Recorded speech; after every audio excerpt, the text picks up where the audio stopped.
Hello and a very warm welcome. I am Gushin Garlin and you're watching Firstpost. In the next few minutes, I get you the top 50 updates from around the world, only here on Fast and Factual. Let's get started. We begin in the United States. President-elect Donald Trump has sided with his key supporter Elon Musk over H-1B visa debate online. Backing Musk, Trump said that he is in favor of the H-1B visa program. This comes after Musk triggered an online debate by defending visa program for foreign workers.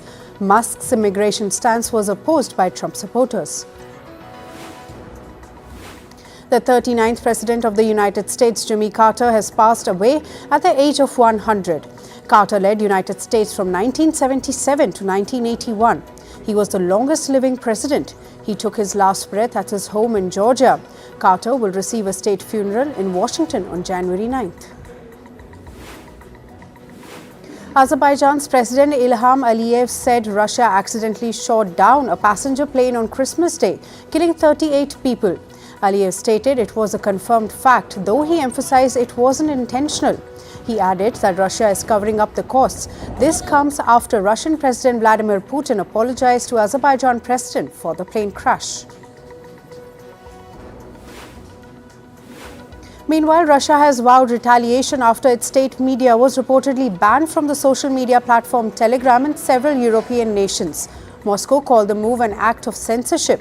However, neither Telegram nor the European Union has commented on the sudden disruption.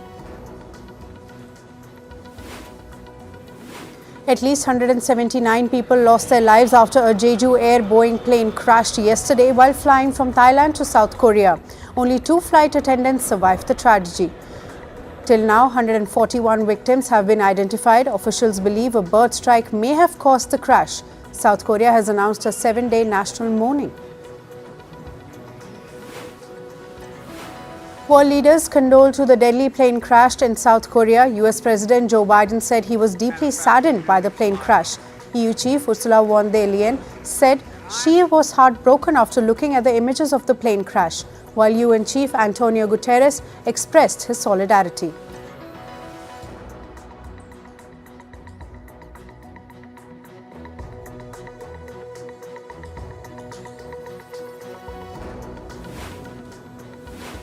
In South Asia, South Korean investigators have requested an arrest warrant for impeached President Yoon. He is facing charges of insurrection and abuse of power after briefly declaring martial law. Yoon had earlier ignored 3 summons for questioning. The warrant request for the president marks a potential first in the country's history. In West Asia, Syria's rebel leader Abu Muhammad al-Julani has said that he will take 4 years for elections to be held in the country. He said the focus is on rewriting the constitution, which could take 2 or 3 years. Julani made the statement during an interview yesterday. Israeli Prime Minister Benjamin Netanyahu underwent prostate removal surgery yesterday. The hospital authorities said that Netanyahu was in good condition and he will remain under observation for the next few days. His office had earlier announced on Saturday that he had been diagnosed with a urinary tract infection or an UTI. In another crackdown on Afghan women's rights, the Taliban have now ordered to ban windows overlooking areas used by local women such as country yards and kitchens. Not only this, but the Taliban have also ordered to block the existing windows. Authorities will monitor the construction to ensure its compliance. Since regaining power in 2021, the Taliban have severely restricted women's rights in the nation. Taiwan has again detected 23 Chinese military aircraft and 6 naval vessels near the island. It also reported that 16 aircraft crossed the median line and entered Taiwan's airspace. Taipei has condemned the increased Chinese military activity around its territory, calling it a direct threat to the island's sovereignty and regional peace. In India, External Affairs Minister S. Jaishankar is set to visit Qatar from December 30 to January 1.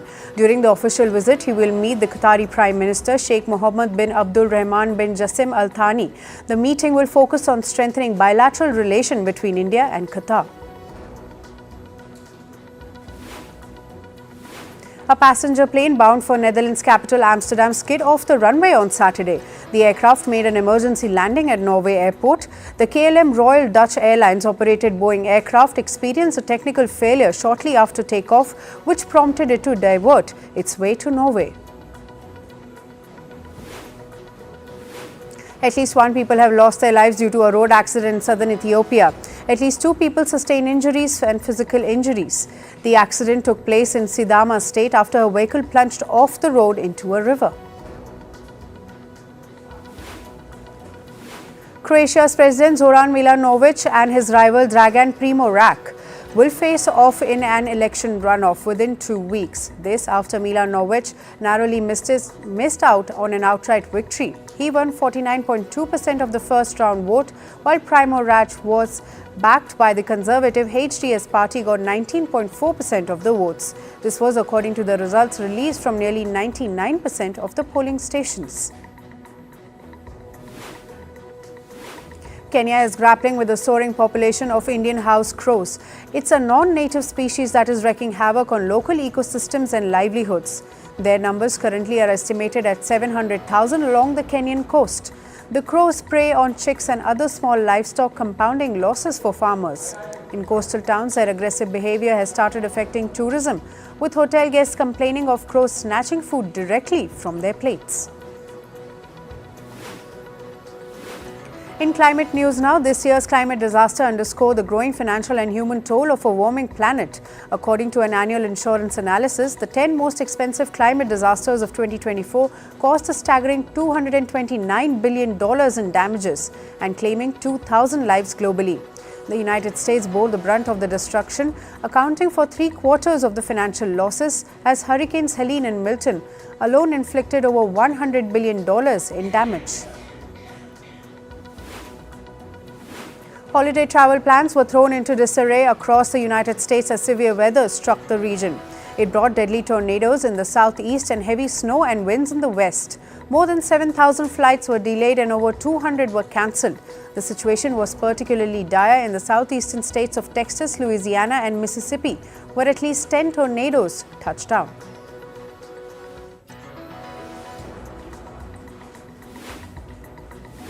The coasts of Ecuador and Peru were pummeled by waves as high as 13 feet. The heightened waves killed 2 in Ecuador's Manta region, and the severe weather also forced the closure of several ports. Experts describe the phenomena as an extreme event, warned that similar occurrences could become more frequent due to climate change. India's capital, New Delhi, witnessed a significant improvement in its air quality after record-breaking rainfall. The air quality is now in the moderate category.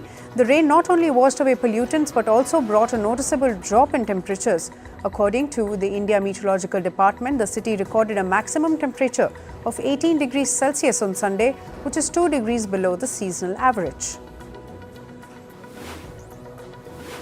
On to business and tech news now. Oil prices have gone up and thin holiday trade. This as traders await data from the US and China to assess the growth of the world's 2 largest oil consumers. Brent crude futures rose to $74.22 a barrel. March contracts stood at $73.82 a barrel. US West Texas Intermediate crude touched $70.63 a barrel.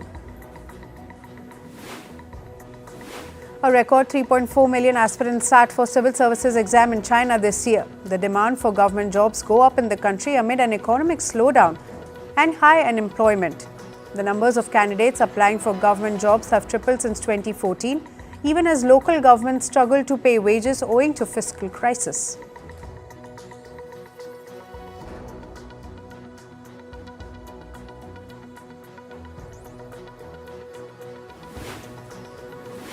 Shares of Jeju Air plummeted to its lowest after the plane crash that killed 179 people yesterday. The shares fell by more than 15% in an earlier session, followed by another plunge of 8.5%. Shares of AK Holdings, which is the holding company of Jeju Air, also fell by 12%. The shares hit their lowest in the last 16 years. According to government's data, the output of South Korean factories fell more than expected in November. The industrial output index fell by 0.7%. The decline in output comes amid slowing exports and weakening business confidence. Singapore Post, the country's coastal service provider, has appointed Isaac Ma as its new group finance chief. Ma is currently the CFO of Singapore's Post Australia business.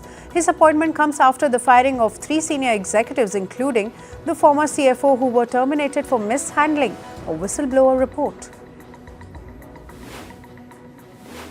Swiss pharmaceutical company Roche has said it has no plans to cut jobs. In an interview, the company's CEO Thomas Schenecker said that the business is in a healthy condition. The remarks came after Roche CEO was questioned about staff planning amid a fall in share prices. US President-elect Donald Trump has asked the Supreme Court to delay the TikTok ban. He sought time to work on political resolution. The US top court is set to hear TikTok's case. TikTok has moved court against the law that requires its Chinese owner, ByteDance, to either sell the platform to an American firm or face a ban starting from January 19th. China's Huawei has cut prices for several high-end devices. The price dip was reportedly offered on smartphones, headphones, watches and tablets. The prices dropped by over $400 on one of China's leading platforms. AT&T and Verizon systems were targeted in a cyber espionage operation by the Chinese-linked Salt Typhoon. Acknowledging the attack, the company said the US networks are now secure. However, a few cases of compromised information have been identified.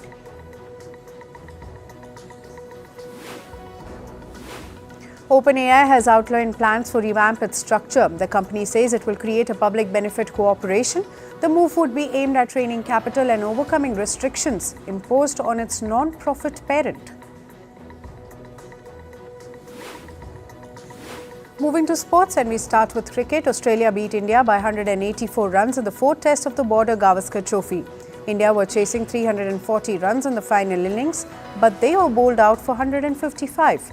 Yashasvi Jaiswal's knock for 84 runs was the lone highlight in an otherwise forgettable team performance. With the win, Australia have taken a 2-1 lead in the Test series.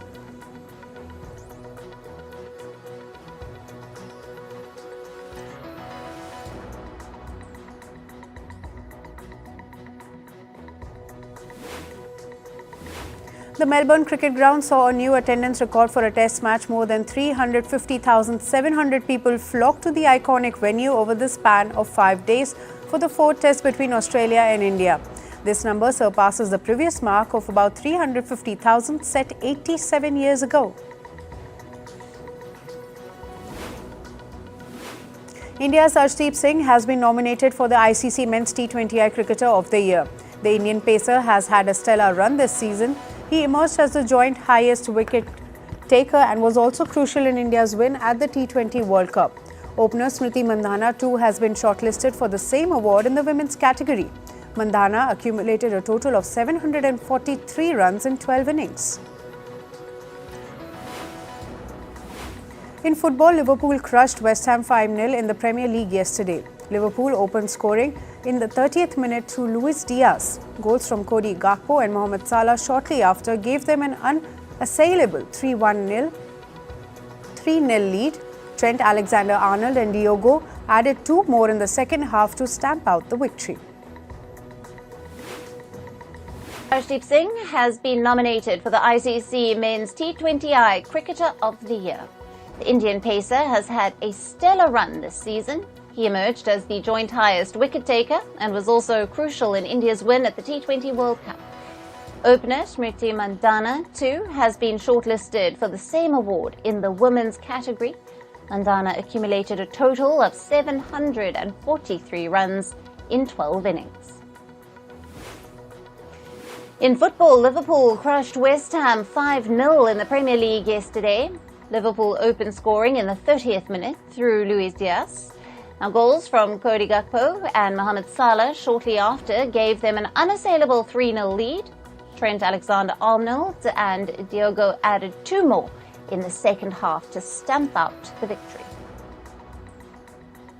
And Manchester City secured a long-awaited win at the Premier League. They beat Leicester City 2-0 after a 4-match winless streak.